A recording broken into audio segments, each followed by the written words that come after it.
Unlikely Conductors, the role of Native Americans in the Underground Railroad.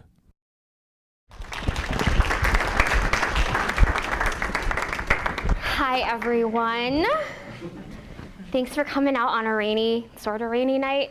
It seems every time I speak at a library, specifically, it rains.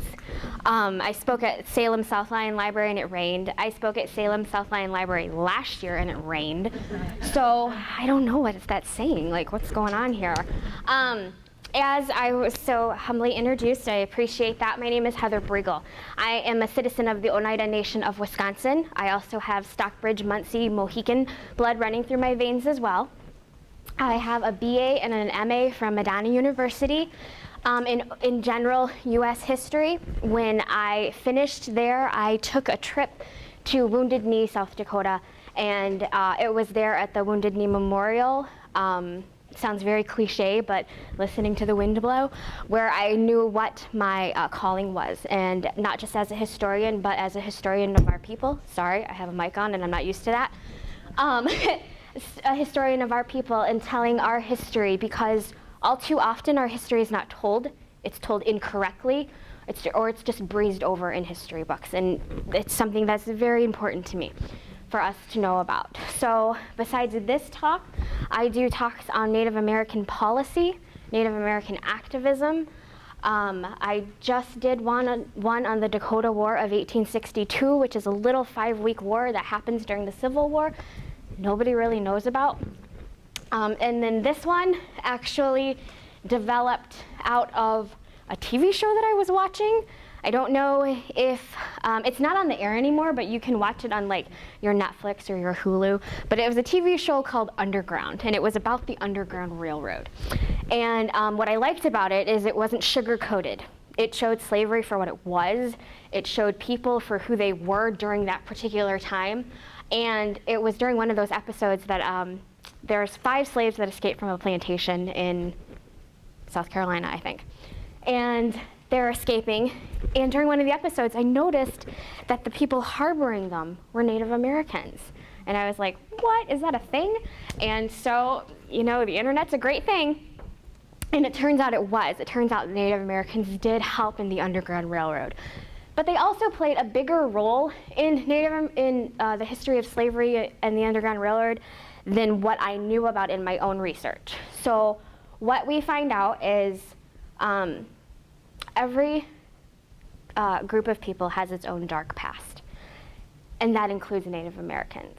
And so tonight what I'm going to talk to you about is I'm going to talk to you about Native Americans in their role as slaves, in their role as conductors on the Underground Railroad, and then finally their role as slave owners, because that's something that isn't really talked about. So it's new research, it's baby research. We are going to talk about unlikely conductors, Native Americans, the Underground Railroad, and slavery. The alliances, Native Americans and Black people in the United States have lived together and worked together for centuries. Obviously, Native Americans were here first, and then the Black people that came over were from Africa, and the groups mixed. The relationship hasn't always been smooth, but in one form or another, the two groups are forever linked. I know personally speaking from my own ancestry, from my own tribe, I interned at a museum last year in Wisconsin, and the photographs, I went through photographs, and as I was looking through photographs and I was filing everything, I noticed that there were Black people in these photographs. I went to some of the powwows and I noticed that there were powwows dancing, or there were Black people dancing, you know, in traditional garb in the powwows, and I was like, oh, wait a tick. So of course I did some research there. So there is documented evidence that the Stockbridge Muncie tribe in Wisconsin did actually take in fugitive slaves. So that's how everybody came together. Native American slavery. So Native Americans actually practiced slavery before they discovered the Europeans on their shores. This was a practice that went back centuries. Those who were held as slaves by tribes were usually those who were captured in warfare. This is in no way, shape, or form condoning slavery at all by any forms of groups, but there were differences between the slavery that was practiced by Native Americans and slavery that was practiced by the Europeans. Native Americans took slaves from other Native American groups. So there wasn't really that racial bias or racial inferiority created as there were with Europeans and the African slaves that they took, because over a period of time, white Europeans viewed the Africans literally as inferior. In Native American slavery, still not good, there wasn't that racial inferiority because you were from the same group. Native Americans also did not buy or sell people in the beginning. That changes. And Europeans looked as Africans, and in some cases as Native Americans as well, as inferior. And Europeans did, during the slave trade, specifically the North Atlantic slave trade, did buy and sell people as commodities. Other differences were that Native Americans did not hold people enslaved for life. And many times a way that one was no longer a slave is if they were literally adopted into the tribe. This was a practice that happened with the Iroquois and the Iroquois Confederacy. The Oneida Nation, which I am a citizen of, was a member of the Iroquois Confederacy. And the other thing that I found that was interesting also was a lot of the times, so you're having war, people die, you're taken prisoner of war, and a lot of the time it was to replace somebody in their specific tribe who was killed. So for example, one of the examples that I found is slaves or prisoner of wars amongst Native Americans. If there was a Native American woman whose husband died as a result of war with your tribe, they took one of your men and you married the widow of the person who was killed. So that was part of like your servitude or your enslavement. Other differences that they had is slavery in Native American tribes was a way to repay for your crime. So if you committed a crime against another tribe, that was part of it. There were many more times that Native Americans were slaves themselves. There isn't a true count on how many Native Americans were enslaved because a count wasn't kept. There's some early records, but not a lot. Many times Native American slaves were lumped into the census numbers of the African slaves that were brought over, so the counts weren't kept separate. Native Americans were enslaved literally from the beginning of colonization. It wasn't until the end of King Philip's War, which King Philip's War was a war between the natives of New England and the colonists. King Philip was the English name that was given to one of the Mohegan, M-A, tribe leaders. And after his war, they were enslaved at a higher rate. Native Americans were also not just slaves here in the United States, but they were shipped to Barbados, Bermuda, Jamaica, and Spain. Some of them were sent across the country or across the ocean. The Europeans also created an Indian slave trade. In the South, Native Americans were captured or purchased, and they were put into slavery to work on the tobacco plantations. Tobacco was a huge commodity. It was bigger before cotton became king. Ultimately, cotton becomes king in the South. But tobacco was huge, especially in the areas of Virginia. It was big. It had the right climate to grow it. Later, they were forced to work on rice and indigo plantations. Rice particularly it surprised me a little, but not so much, because a native food of Native Americans is rice, and so it made a lot of sense for them to have to work on theirs. This also changed how Native Americans reacted to their own slaves. They began to sell their war captives to European settlers in exchange for goods. So in exchange for cloth, in exchange for food, a lot of times arms, weapons, different things. In 1661, so we're going way back, slavery was made legal in all 13 colonies. Virginia declared that, quote, Indians, mulattoes, and Negroes are real estate. So you're starting to see the treatment of property. And in 1862, New York declared it illegal for African or Native slaves to leave their master's plantation without permission. So we're starting to put ownership on people, not just the Africans that we bring over, but also the Native Americans who are already here. Many of the New England colonies held Native Americans as slaves. Connecticut actually enslaved many Native Americans after King Philip's War and after the Pequot War. The Pequot War was another, history books say smaller skirmish, but it basically wiped out an entire group of people, which were the Pequot people, which mixed with the Mohicans, which mixed with the Muncies, and then those two got together and they ended up in Wisconsin, and that's how you got me. Rhode Island had also enslaved Native Americans, however, they didn't keep records either. So noticing a pattern of records not being kept right away. Massachusetts for a long time tried to keep peace with the Native tribes, but later that changed, because it always does. And even as late as 1750, Boston newspapers were still mentioning Native American slaves as fugitive slaves, so it was talked about in the newspapers as well. In the Southeast, the colonies that Native American slavery was lucrative, very profitable. And this was because you didn't have to travel to Africa to get the slaves, to then ship them back over and then sell them. You could just walk literally in your own backyard, grab as many as you wanted, and then sell them. So it was profitable because you could sell more, even at a lower price, and still make a profit, as opposed to the North Atlantic slave trade, where it costs money to build the ships, send people over, and then bring them back. The first Native American slaves were treated better than the African slaves because it was feared that an escaped Native American slave would go back to its tribe, tell its tribe about its mistreatment, and that would cause skirmishes between the tribes and the colonists. So we're going to treat you a little bit better. We're still going to enslave you, and we're going to call you property, and we're going to, treat you like you're not human. But we're going to treat you a smidge better because we don't want your entire nation to literally come at war with us. So I found that very interesting in my research. And a lot of the times that the slaves in the southeastern part, they went to the Caribbean. That's where they were sold to.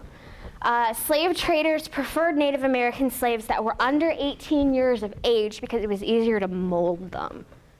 It was easier to make them how you wanted them to be. And when I read that, I had to stop for a minute because I've used that train of thought in my own, I guess, quote unquote, real job. I work in the retail world, and because I have to pay bills. And getting a master's degree in history did not help that. So one of the things that I know as a retail manager is I love hiring people that have never been in retail before, that are young and new, because I can mold you into the best salesperson that you can possibly be, because you're going to do it my way, you're going to do it the company's way and nobody else's way. So then as I'm, typing up my notes, and I'm like, oh my gosh, that's the same thinking that these slave traders had. They wanted the younger Native American slaves because it was easier to mold them. So let's just say I've been putting that train of thought out of my head. I'm like, I don't want to think like that anymore. Not cool. Many times Native American slaves were baptized into the Catholic faith, specifically the Catholic faith. And the church record, because the church keeps records, the Catholic Church is good at keeping records. And when you look at baptismal records and baptismal information, a lot of the time you will see a lot of Native American names in there. There was also a large amount of unions between African slaves and Native American slaves. In South Carolina, pairing of African men with Native women was a common practice, as Native women were cheaper to buy than Native American men. Native American women were cheaper to buy than Native American men. And they were also more skilled laborers, because most of the time in our communities, the chief gardeners or agriculturalists are Native women. So they were cheaper to buy, and they worked harder. Records indicate that Native American slavery continued well into the 1800s, but this time mostly by kidnappings. In the Southwest, Native American slavery was organized by Franciscan missions, and enslavement occurred through raids or vagrancies. I found that interesting because one of the first things that happens is Native Americans, again, like I mentioned, are baptized into the Catholic faith. And in the Southwest, you have Franciscan Catholic missionaries organizing the slave trade. So that's kind of interesting in a lot of ways. Nothing against the Catholic faith, or if you're Catholic, it's totally cool. But everyone has skeletons in their closet. So, we have the Underground Railroad. I always assume that my audience knows nothing, so I just put a brief little thing in here about the Underground Railroad, what it was. It was a network of people that helped slaves escape from the South to the North for freedom. Conductors were people that helped move the escaped slaves to stations, which were homes or barns or any place that the group could stop for the night to rest, and where they could find safety. Conductors, again, were the people that helped them move. One of the most famous conductors was Harriet Tubman. Hundreds of people found freedom under her. She was good at what she did. She got in people's faces. If your baby was crying, she chloroformed them so you wouldn't be found. I mean, she was, and the chloroform thing, I did not make up, that's true. So she was good. The routes went in many different directions, including not just to the north, but to the west, to Iowa and to Indiana, but most of the routes were going to the north, with one of the biggest ones being the route from the south to Detroit to cross over into Canada. There is a Underground Railroad memorial on the Riverwalk out by the Rensen. It's really awesome, so if you can go see it, I do recommend you go see it. So, but Native Americans also helped in the Underground Railroad as well. From early on, it's actually said that they were the earliest Underground Railroad because it wasn't really organized, it was kind of loose. So one of the first groups that I found were the Delmarva Nanticokes. They lived in Maryland, in Dorchester County, in a very swampy area. They provided refuge to fugitive slaves. Again, they lived near the swamps, which provided dense vegetation, marshy terrain, and it created an area where bounty hunters didn't want to go because it was so thick and it was just so gross that they were like, it's not even worth it. And a lot of the times they hid the runaways in the swamp. They lived in small villages along the river that flowed into the Chesapeake Bay. Many runaways were able to find help within that Native American community. And their particular area was a popular place to go just because of its location in Maryland, which is still home to lots of plantations, and there were lots of plantations around. So they were very easy to find. By the 19th century, villages formed in Kent and Sussex counties that were of mixed race because they were able to find freedom there, and so they kind of just stayed and started their own communities. In addition to harboring slaves, the Shawnee also took in runaways as well. The Shawnee also lived near swamp areas. Even when they moved into Indian Territory, they still were helping in the Underground Railroad. One of the areas that I was able to find the most information on was actually the Black Seminoles. The Black Seminoles are descendants of free and escaped slaves who ended up allying themselves with Florida when it was under Spanish control. So, quick history lesson, Florida didn't always belong to us. It wasn't part of the 13 colonies, it was actually Spain. And you had the Seminoles who lived in Georgia and Florida. Majority, as people were being forced out, majority of the Seminoles went south, others went into Oklahoma, which was Indian Territory. So when Spain was in control of Florida, or La Florida, they helped organize the native tribes into sort of a militia to help protect their colony because the US is right there. So you're like, don't come into our land, this is ours. So King Charles II of Spain actually released a statement that said that any slave who helped Spain fight off the United States would be granted complete freedom. So this just created, it was like a gold mine. You could go to Florida, you could fight for Spain, and you could really just stick it to the US. So that attracted a lot of people.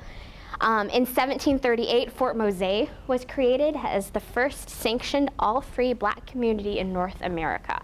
There actually is a historical marker on Fort Mose, so you can go see it if you want to go to Florida. Not all slaves, though, that escaped actually served in the military. Many who escaped went into the wilderness, forged their own ways, and looked for freedom in northern Florida. Most of the people that escaped were actually a group of people called the Gullah people, which I watched a really interesting little, it's like a PBS. It was Florida's PBS on the Gullah people. It was actually very interesting.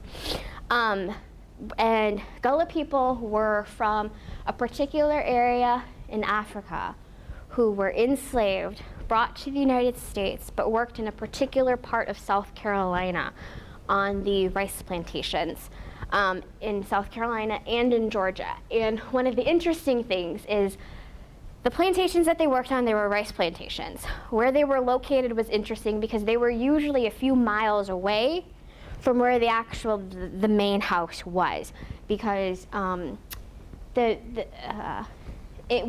the rice plantations were, it's hot, it's humid, it's full of mosquitoes. Why would you build your big fancy house there? So they would build their big fancy house miles inland, and actually for most of the time, the slaves, they weren't really on their own. There was an overseer, or I think that's the right term, overseer, who would stay out there with them, but it was not easy to escape, but it made it more plausible for you to be able to get away because your master literally was not right there all the time. By the 1770s, the Gullah people were forming their own communities near swampy areas, again, for protection, but they could also grow rice because that was a staple of their diet. They maintained relationships with the Seminoles and the surrounding native tribes. The Gullah people and the Seminoles eventually started to think of themselves as a loosely organized tribe, which I thought was pretty interesting.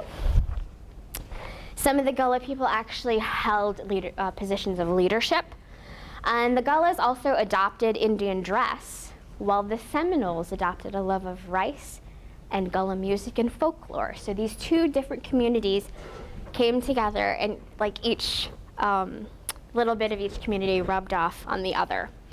The Seminoles and the Gullah people, even though they lived together, they still lived independently. They still had their own things. And many children were born into freedom because, again, once you were in Spanish Florida, you were basically home free. The Gullah people were eventually called Black Seminoles because of the intermarriage. And the Seminole settlements in Spanish Florida continued to grow, and more runaways would come to the area, and they were taken in. Some of the times, Seminoles would go up right to the border, help you come in safely. So if you could just get there, you were home free. But this eventually would cause conflict with the United States. And there was a man I don't like. His name was Andrew Jackson. You can laugh at that, it's totally fine. He's not one of my favorite people in history, but it's all right. In 1818, he led an army into Florida, and this erupted into war, and it was called the First Seminole War. In school, you learned that the Seminole Wars, the first, the second, and the third, are mainly about land. The more you get into it, you learn that the Seminole Wars were actually raids to capture and bring back fugitive slaves. So Andrew Jackson led one in 1818. He went into Florida. The Gullah people and the Seminoles fought side by side with each other. In 1835, the Second Seminole War broke out, and this was a full-scale guerrilla war that lasted 6 years. It claimed the lives of 1,500 American soldiers. The Black Seminoles were the fiercest fighters because they literally had something to lose, which was their freedom. They would be taken back to their plantations. But a man by the name of General Jessup had informed the War Department that when it came to this war, it was definitely a, quote, Negro war, not an Indian war, and that the Black Seminoles were, quote, contending against the whole military power of the United States. When the Army did capture Black Seminoles, they didn't return them to the plantations right away. And the reason was is they didn't want them to start rebellions on their plantations, because they were just in warfare, and now they're like, you took us back, we're gonna fight back. Instead, they forcibly removed them to Indian Territory in 1842, with tribes that had already been forcibly removed there by the Indian Removal Act, which was headed by Andrew Jackson. The Black Seminoles, after being moved to Indian Territory, once again had to fight for their freedom in a way. The government put them under control of the Creek Indians, and the Creek Indians were slaveholders. At night, white bounty hunters would come in and kidnap women and children and take them back south. In 1850, a group of Black Seminoles crossed into Texas, managed to escape into Texas. It was Black Seminoles and Seminole Indians. They set up free settlements in the Badland areas of Mexico. This became another settlement that proved to be attractive to other slaves who were looking to escape, and so they started going there as well. In 1855, a group of Texas Rangers crossed into Mexico with plans of destroying the Seminole settlement, but the Seminoles and the Black Seminoles that were there were actually able to push them back and made them cross back over into the United States. After a while, though, they didn't like being separated from their families so much, so Seminoles crossed back into the United States and went back into Indian Territory. Black Seminoles, however, stayed. In 1870, after the Civil War, the U.S. did invite many of the Black Seminoles back into the U.S. to join the Army. The Army established the Seminole Negro Indian Scouts, and in 1875, 3 scouts won Congressional Medals of Honor against an engagement with the Comanche, so they fought mainly out west. The Congressional Medal of Honor is the highest honor, one of the highest honors you can receive. Today there are settlements that are still around, that are still fully active, where descendants of the Black Seminoles live. On Andros Island in the Bahamas is where descendants of escaped slaves fled during the First Seminole War. The Bahamas, there's also a huge settlement, and the largest number of Black Seminoles actually live in Seminole County, Oklahoma, and they are official members of the Seminole Nation. There is, in further research you go on, and this happens with the Cherokee as well, whether or not there are some people who are in the Cherokee Nation and in the Seminole Nation who don't feel that Black Cherokee or Black Seminoles should actually be recognized as members of the tribe, but there are others who feel differently, who say, yeah, they should be. I mean, they're part of us, they're part of our history, so there is that bit of infighting that's happening. So there were other tribes that helped with the Underground Railroad. The tribe in Long Island, New York, which I've tried to pronounce their names several times and I get it wrong. But they worked with the Portuguese fishermen to take fugitive slaves to ports in Massachusetts, Rhode Island, and Connecticut in order to get them into Canada. And then the Tuscarora in North Carolina also were helping with the Underground Railroad, in a way, basically just to fight against the colonies. So they were like, you came over here, you invaded our land, we're gonna help your slaves escape. And so that's what they did. So a part of history, though, that doesn't get talked about a lot, and that actually I myself struggle with, because I'm like, I don't want to think about like bad things happening in my past and in my history, but you know what, it does, it happens. And the best way to deal with it is to learn from it, pass on that information, and move forward, because if we don't, history repeats itself. So Native Americans as slave owners, that was a thing. Slave ownership among Native Americans predominantly occurred in the 5 civilized tribes, which were the Cherokee, the Choctaw, the Chickasaw, the Creek, and in some cases the Seminole. Now these were considered civilized tribes because they were tribes that actually did a lot to assimilate into mainstream or European culture. The Cherokee, for example, actually wrote a constitution. They wrote down their language, they learned English, they dressed in European style of clothing. They tried in many ways to adopt European culture. And then there was the practice and what we actually call European forms of slavery is chattel slavery. And what that is that's treating people as personal property instead of people.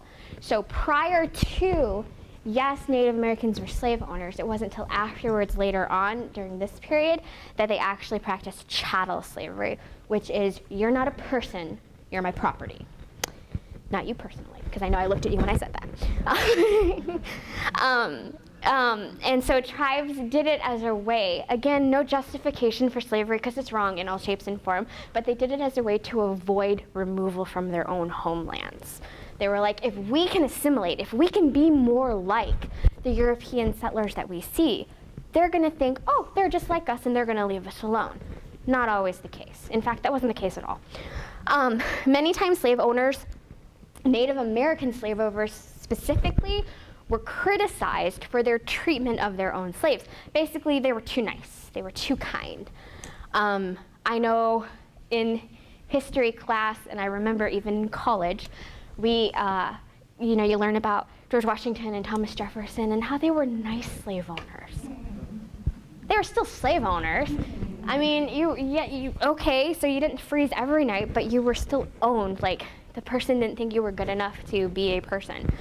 I remember going head-to-head with some professors going, that doesn't mean they were good people, like I don't get that.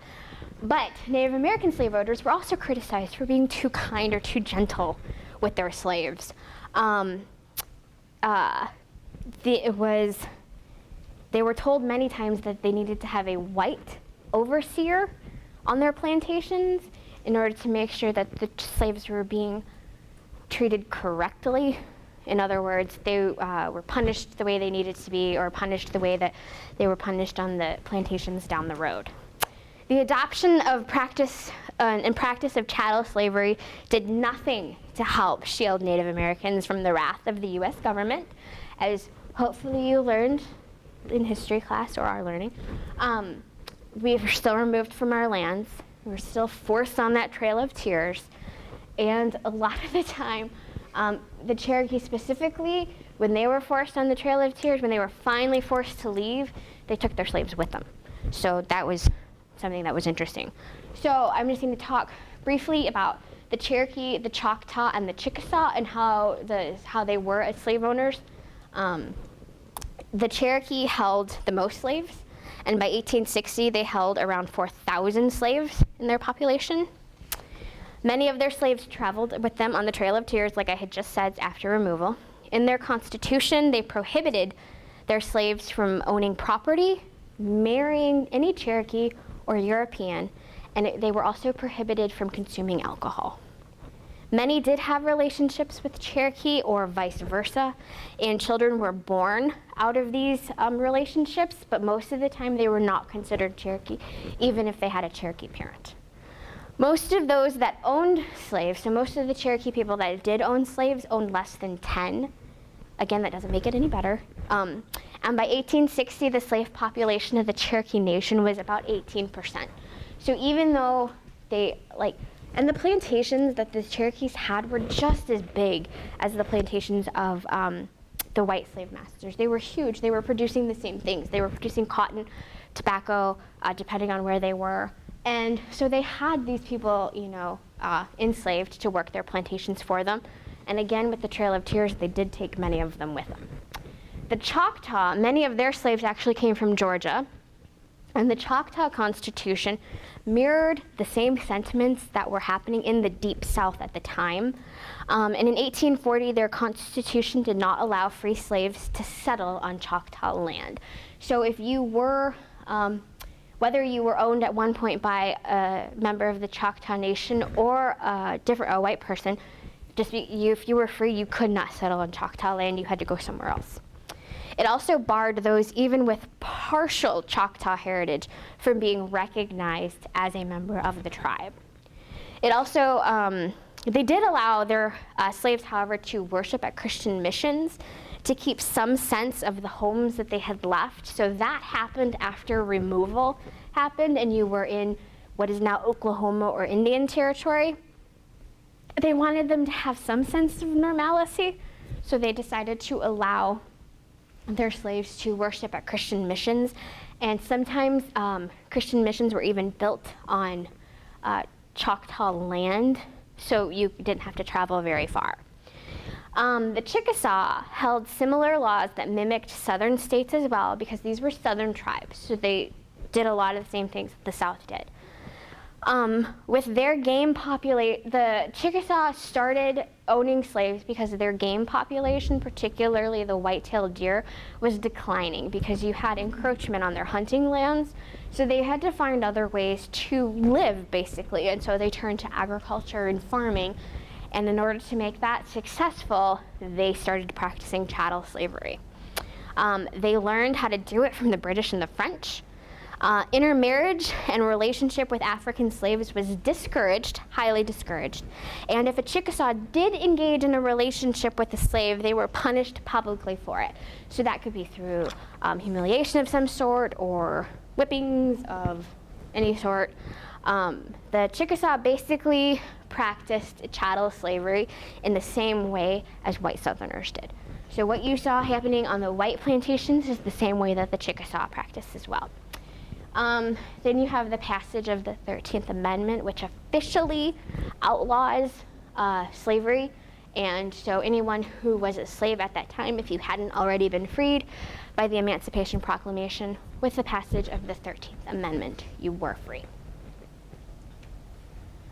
So I always like to give people sources or things to look at after a talk, because I like to learn, so I want you to like to learn. One of the books that I recommend during any lecture that I give, whether it has something to do with what I talked about or not, is An Indigenous People's History of the United States. If you are familiar with Howard Zinn's A People's History of the United States, An Indigenous People's History is written by Roxanne Dunbar Ortiz. She is a professor out of Oklahoma, and it's basically a people's history, but through an indigenous eye. So just like if you ever read Bury My Heart at Wounded Knee, how it's a story of the West, but through Native eyes. Same thing with this one. I also encourage research from the Museum of the American Indian, who I had actually emailed in my own research for this particular topic, who then they emailed me back and said, so little has been written on this. If you find any information, please let us know. Oh, so I guess I have to email them back. But they do have an amazing resource collection online that you can learn about. They do talk about Native American slavery on there. They have very, very little on Underground Railroad and Native Americans, but they are working to expand their collection all the time. And the Smithsonian Magazine, which you can read online, has a lot of great articles. I actually read one yesterday, but didn't have enough time to include it in today's presentation. But it was about, in the Native American community, basically just coming to grips with the role that we played in slavery and in the Underground Railroad and in anything else that affected groups of people. So these are the areas that I thought would be great in pertaining to this particular talk, but there are numerous other books out there. There's numerous documentaries.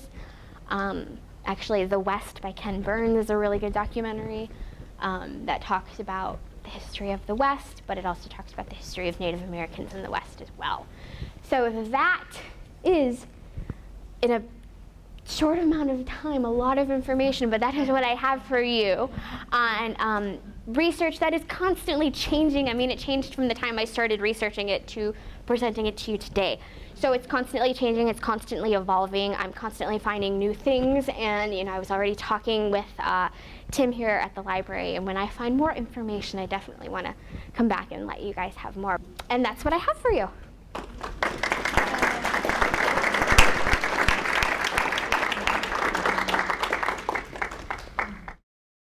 This program was recorded on April 24th, 2018 at the Ann Arbor District Library.